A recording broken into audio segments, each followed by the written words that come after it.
Oliver Sacks, the neurologist and acclaimed author who explored some of the brain's strangest pathways in best-selling case histories like The Man Who Mistook His Wife for a Hat, using his patients' disorders as starting points for eloquent meditations on consciousness and the human condition, died on Sunday at his home in Manhattan. He was 82. The cause was cancer, said Kate Edgar, his longtime personal assistant.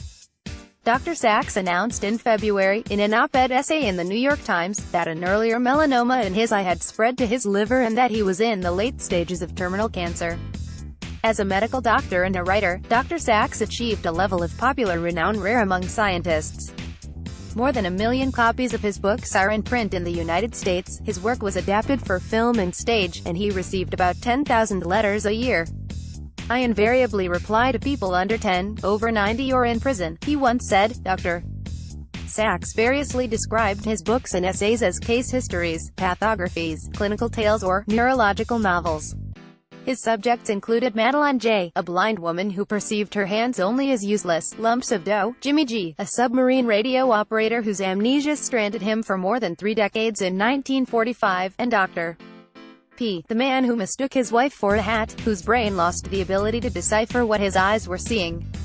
Describing his patients' struggles and sometimes uncanny gifts, Drive. Sacks helped introduce syndromes like Tourette's or Asperger's to a general audience. But he illuminated their characters as much as their conditions. He humanized and demystified them. In his emphasis on case histories, Drive.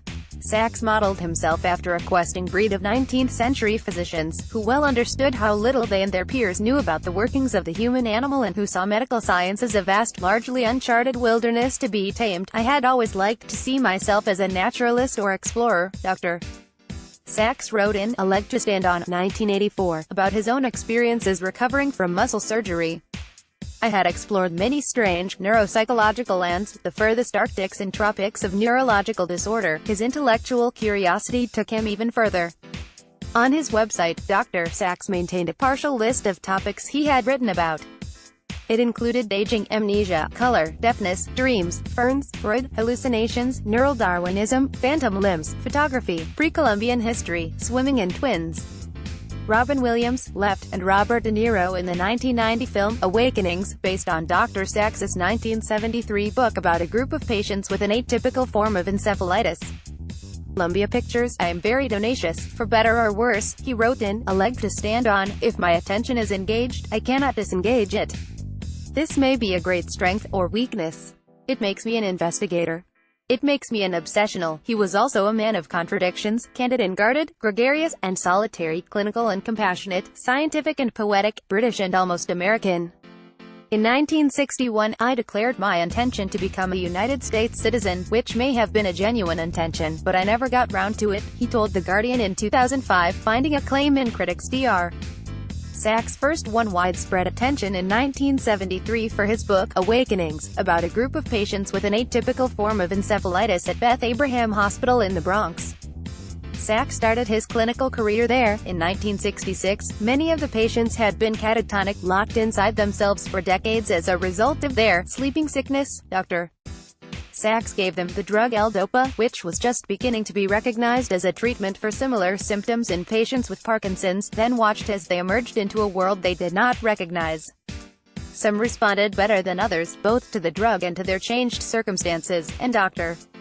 Sacks used his book to explore the differences and celebrate his patients' limited rebirth.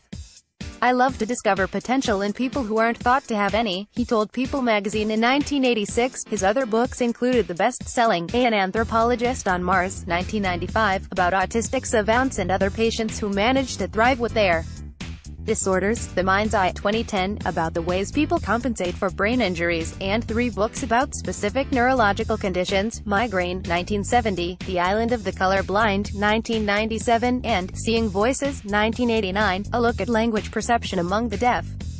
He also wrote Oaxaca Journal, a 2002 travelogue about a trip to Mexico with the American Fern Society. Dr. Sacks began his medical career as a researcher but gave up early, conceding that he had neither the temperament nor the eye-hand coordination for it. "I lost samples," he told an interviewer in 2005. "I broke machines. Finally they said to me, 'Sacks, you're a menace. Get out. Go see patients.'" They matter less, yet even after he left research for clinical practice, he retained his scientific curiosity and his intuition for asking big questions. Years before it became fashionable to study the chemical and neurological foundations of the mind, for example, drive. Sachs identified the need for such a field in A Leg to Stand On, where he termed it clinical ontology, or existential neurology. The man who mistook his wife for a hat included the case of Dr.